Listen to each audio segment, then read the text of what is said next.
Hello, and welcome to the new volunteer orientation slideshow with the Therapeutic Writing Institute. We are so excited to have you come on board and join our tri-volunteer family. And we are thankful that you are willing to look at our educational videos and going through this slideshow to prepare for your on-site training. We can't wait. Tri relies on a manpower of over 250 volunteers each year, and that number fluctuates based upon season and student capacity. Without you guys, we would not be able to do what we do and provide the services that are life-changing for our students, but also rewarding for the parents, for the volunteers, and everybody involved. You are about to become a part of an integral team that is vital to many families and individuals, and we can't thank you enough. So what is therapeutic horseback riding? Therapeutic horseback riding involves physical, mental, and social skills and integration. The physical part of the therapeutic piece is that it strengthens core muscles that may or may not be used on a daily basis from our riders due to various reasons. Our horses' gaits are the most in their walk, in their cadence, mimic our the ability to walk as a human. And so therefore, when an individual and a rider gets on the horse, they're able to activate those nerves and muscles within their body that help their core strength and coordination and balance and muscle tone improvement specifically. Writing can improve self-confidence and image. Writing definitely bolsters empowerment, and it's a team effort between horse and rider. So it is quite the awesome thing to be a part of and watch as the riders grow in their skill set with their focus, their dexterity, their self-control, learning how to regulate their own emotions and their own thoughts to be able to team up with their horse to have a positive ride.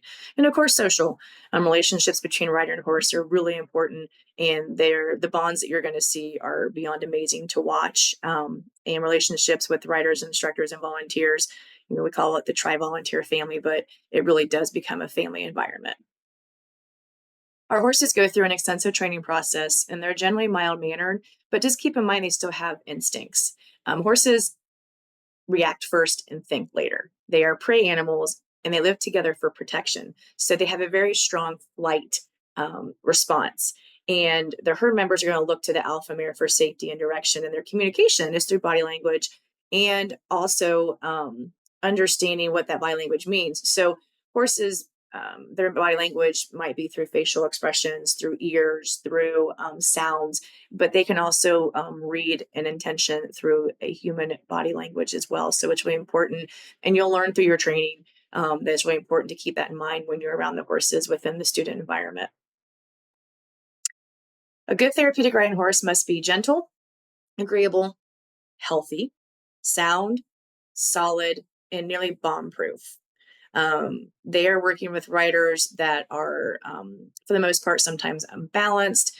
They might have a lot of fidgety riders and also individuals with no horse experience working with them, which is not a problem. That's where your on-site training is going to come in to make sure that we can address any issues and concerns for that fact if it is one that is something that you're nervous about. So please understand that no horse experience is necessary, but understanding what the horses need and what we can do to help create a safe environment for them and for the students important. And we will make sure that you are able to do that.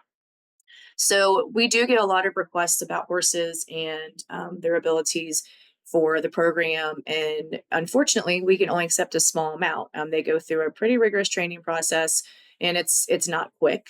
And we want to do what's best for the horse. And therefore, we only accept a small amount. But the herd that we have, they're awesome and dynamic, and we can't wait for you to meet them. So what does it take to be a volunteer? You have to be at least 14 years of age, able to commit 1 to 2 hours each week for a 10-week session. And our sessions kind of vary. Sometimes we have 10 weeks, sometimes we have 8. And actually, we just did a summer session where we had 2 5-week splits. So 10 weeks is like the longest you're going to go, but it could be less. It just depends on our programming requirements, what we have available throughout the year, and what the student needs are, because we really do build our schedules around the students and what they can incorporate into their own schedules. We want to make sure that all of the policies and rules are followed that TRI has laid out. And we have a dress code and a confidentiality code, which we'll talk about a little bit later. Please be punctual, courteous, and kind. Be responsible, and you must be able to uh, have physical exercise for at least 45 minutes. And again, the on site training is going to kind of cover that. We are able to get through the videos and application process. Our volunteer job descriptions. So, class volunteers, meaning volunteers that are active in lessons, they can be a site helper or a horse leader. And the site helpers assist the rider by walking alongside the horse to provide physical or emotional support for before, during, and after the lesson. And horse leaders assist the rider by safely controlling the horse before, during, and after the lesson. So understand that the student team is comprised of site helpers and horse leaders, and they work together to create a safe and a pleasant environment for the student. But they also have individual roles too. And again, our on site training will explain more about that. Site helpers, you are directly responsible for the safety of the rider at all times. So don't leave your rider unless instructed. You keep seeing this probably already. I've been saying it. So for site helpers, you're going to arrive 15 minutes before class time. So if your class time is at 4 o'clock, you would arrive at 3:45. And the reasons for that is it helps you prepare to be ready for the student when they arrive, so you can kind of get them engaged and get them ready for the lesson without having to be rushed yourself. Positive and cheerful. You're not going to have, I don't think, any default besides that, because this is such a rewarding experience and you're going to fall in love with all of our students. Always listen to the instructor, follow the rules and policies at all time. And again, you're going to have a handbook that you can read about those things, and we'll also cover the very important ones while you're here on your on-site training. You're going to log your hours in the login book in the welcome area. And it's important that you do that because we do have different things that we have incentives for volunteers throughout the year, whether it be for professional or recreational. And we also recognize volunteer dedication at the end of the year with the banquet. And last but not least, making sure you want to enter your student notes before leaving for the day. And that's just to kind of help keep everyone up to date about what's going on. And then if there's a sub for that class for some reason, they can kind of catch up quickly and know what to expect with that student and be prepared. Nobody's perfect. We all make mistakes. So make sure that you are open to feedback and understand that the training you get on site, that is going to be in an environment where there are no students. So once you step into that environment with the students, it's going to be a little bit different, but you're going to you're going to have all the tools that you need to be successful in that environment. And the one thing I always tell everybody is ask questions. Do not be afraid to ask questions. Assumptions are the worst thing that any of us can have, instructors included. So make sure you ask questions if you're not sure. And it just takes time to get comfortable and get seasoned within your role, and know that that is normal and it's okay. 15 minutes, you see it again. Yes, you're just going to make sure that when you come in, if your class time is at 4 o'clock, you're here at 3:45. And that's just so you can come in and prepare for the class. You're going to check the student board and see who you're assigned. You're going to check the student notes and see if there's anything that you need to check out that's specific to that student for their lesson. You're going to get their helmet if they need your assistance with that. And then you're also going to just work and kind of hang out with the students until the instructor comes in and kind of gives you um, how they are going to proceed, whether it be, hey, we're going to walk in with you, or I'll see you guys in 5 minutes. Go ahead and just kind of hang out here and then come in the arena. So just listen to the instructor and make sure that you're going to follow what they're telling you. Everyone does a little bit differently. Doesn't make it wrong. It's a different kind of preference. There may be things going on in the arena that it just might not be ready right away for the students either. Remain with your rider at all times. Don't leave your rider's side unless the instructor says something. So if there's an emergency situation, that's going to be different. Or if maybe we're altering site helpers or switching around some things. But just know, as a rule of thumb, you're to stay with your site helpers. You're to stay with your rider's side as a site helper unless the instructor tells you otherwise. Mounting and dismounting is done by the instructor or a specifically trained volunteer. And again, we'll cover that during your on-site training. Be prepared to keep your rider occupied when they need. So you might have riders that just need a little more focus assistance. And you might have riders that actually just don't have much need for communication and chatting, but they will go ahead and just knock out all of the things they need to do for writing. So just kind of learn your student and figure out what where to meet them where they need to be met to allow them to be as independent as possible. but also making sure that they're being safe and that they're able to carry out this skill to the best of their ability. Keep conversations to a minimum. If you're a two side helper team, you're going to have one dominant side helper or a primary side helper, and the second one's more like a safety individual. So just make sure that you guys can get that coordinated before you guys go into the arena. Reinforce the instructor's cues and direction. So, for instance, if you were told to go into each corner, and at each corner you're going to do a whoa and back up 3 steps. As you're approaching the corner, if you see the rider is not starting to give any kind of cues to the horse to slow down or stop, that's where you might speak up and say, "Hey, we're approaching the corner. What did our instructor say?" And then that kind of helps guide them to remember what to do. And if not, you can assist them to complete that task. And make sure that we are using appropriate language and positive tones. Our body is our own aid, and we need to make sure that we are being as pleasant and as calm and as soft as possible while we're communicating, both for horse and rider. And again, those will be discussed on your on site training. The thigh hold. So we have 3 different holds that you might be doing as a side helper. And a hold just means that you're providing just enough um, resistance so that the rider can maintain a balanced seat so they can work those other muscles like their core with that assistance. So for the thigh hold, you're going to use the meaty part of your forearm and rest it across the rider's thigh. You're going to tuck your fingers between the saddle and the horse, and you're only putting enough pressure to make sure that you are providing resistance against that thigh so the rider is not going to come out of the seat. You're not holding down hard. You're not pulling on the saddle, pulling on the rider. You're just providing pressure so that you're giving them the adaptability to be able to have that balanced seat so they can work their core muscles and keep their feet down and do all the things they need to do. So make sure that you don't hang on to the saddle or pull. That's a huge thing. And we'll practice that, just kind of how that looks on your the ankle hold. Both side helpers. Again, if you have one side helper or if two, the instructor is going to let you know what needs to happen. So understand that in a perfect world, both of the side helpers are going to have the same hold. But if the instructor tells you differently, listen to the instructor. Okay. But the ankle hold is, again, it's a resistance behind the heel. It's not on a bone. You're not grabbing, you're not pulling. You're just providing resistance there to keep the rider's leg underneath them, again, to keep a balanced seat. If the rider's leg goes too far forward or back underneath their body, then what happens is they become unbalanced and it can create a situation where they're leaning too far forward or backwards. So again, we'll go over this in the on-site training, but this is a hold that you're just providing resistance to keep their leg underneath their body so that they can maintain a balanced seat. The floating side helper is one that walks along the rider and provides support when needed. So maybe it's just, at the walk, the rider doesn't need support, but at the trot, they might need an ankle hold.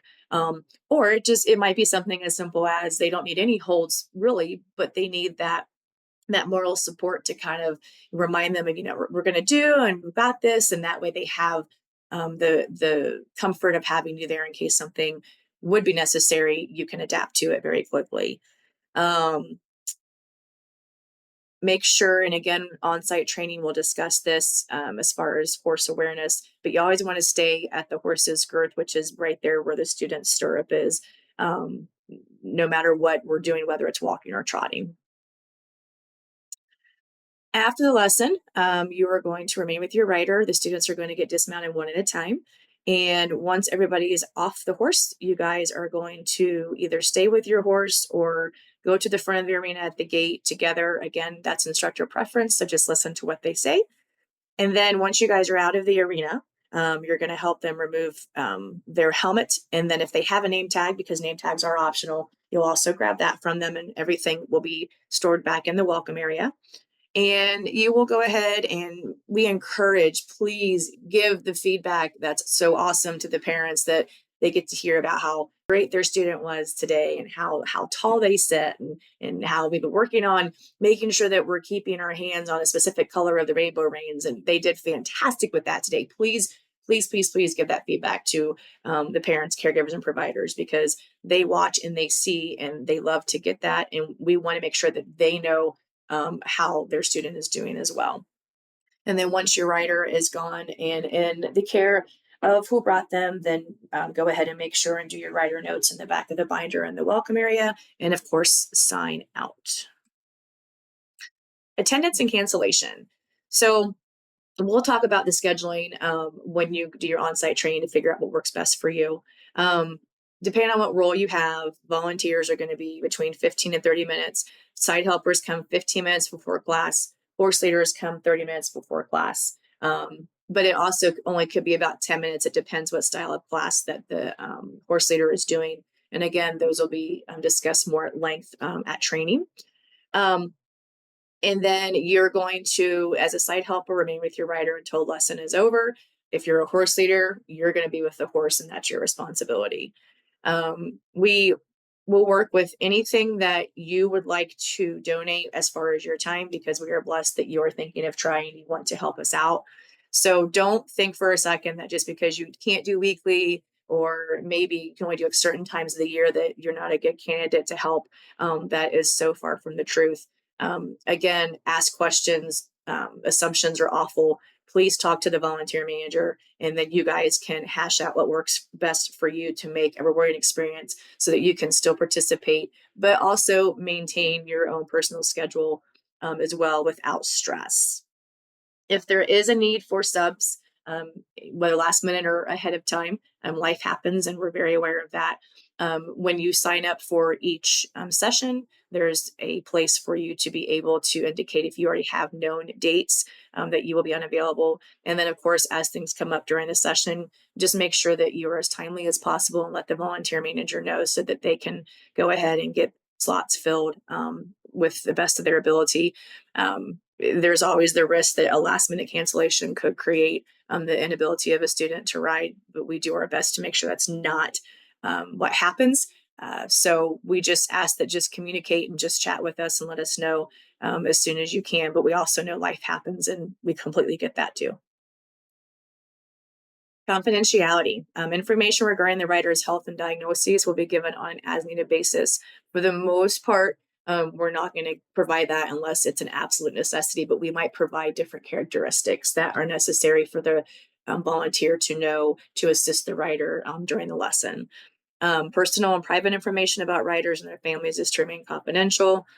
Events and occurrences that happen shall remain confidential, meaning if something happens here on the farm, please don't go and talk about it to others, because inevitably questions are asked and there's information just right to privacy that we have to be aware of. And just make sure and put yourself in the position of, the writer.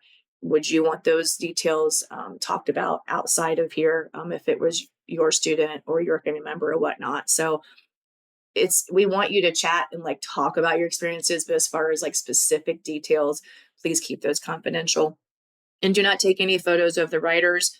Um, and any photos that you do take, if you do take like of things throughout the farm or whatnot, please let us know so that we can, if it's anything with tri logos or stuff like that, we need to make sure that we keep it centralized and publicized either through our website, or we can have a discussion about that.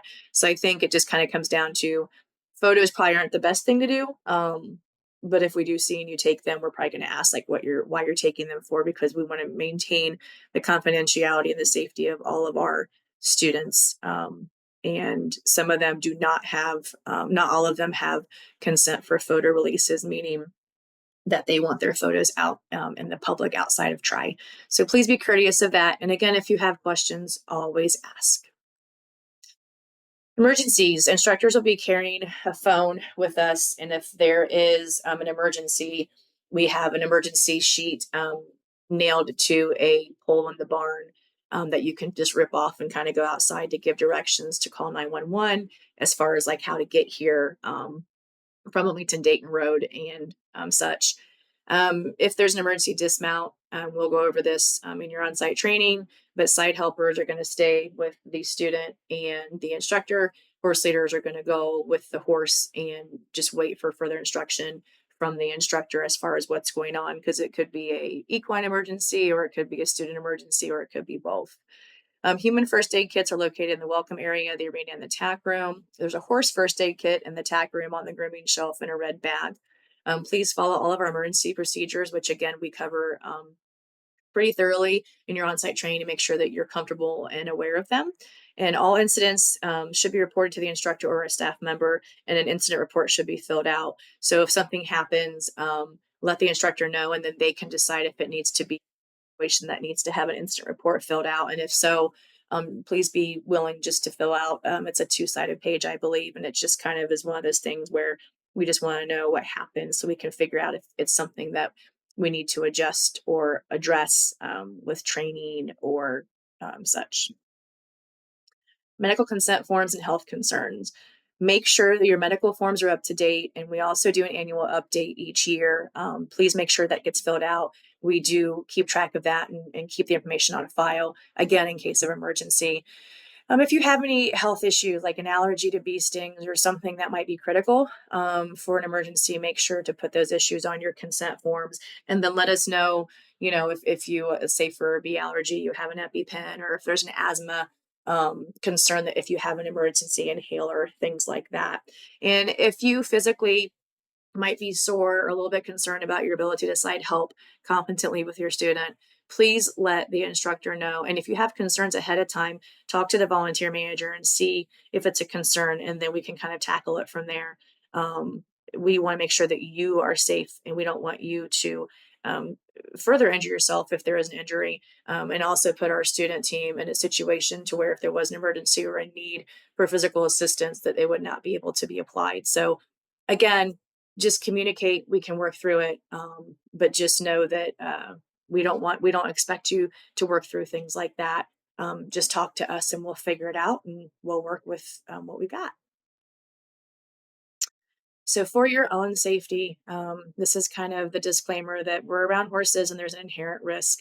And our horses are awesome. They're well trained and mild mannered, but anything can happen, and horses can spook at any moment without warning. So always be aware of your surroundings, and keep in mind that the average horse weighs about 1,000 pounds. That being said, there are signs usually, or horse behavior, horse characteristics. Maybe a specific horse doesn't like notoriously doesn't like a certain prop in lessons. Those are things that the horse leaders are going to remember and they're going to be aware of. And it's also good for you as the site helpers to be aware of too. And the instructors also are aware of those things. So just learning the signs of what an agitated and distressed horse does. Because if the horse leader is leading the horse, you're also seeing things behind them that you could possibly communicate, like, hey, I'm noticing that the ears are kind of starting to pin back. Is everything okay? Or something along those lines. Never approach a horse and from the rear, and do not startle. We'll go over how to approach a horse and the best way to do those things when you are in the on-site training, and just any questions, those are the best times to ask them. That being said, thank you so much for your time and listening through this PowerPoint. Let's set up a time to start volunteering. We have the on-site training that after you've watched these videos, you will be attending. And then from that point on, we'll go ahead and assign what works for you with your schedule, based upon our student schedule, your volunteer classes. We are excited to work with you, excited to have you, and thank you so much for your time.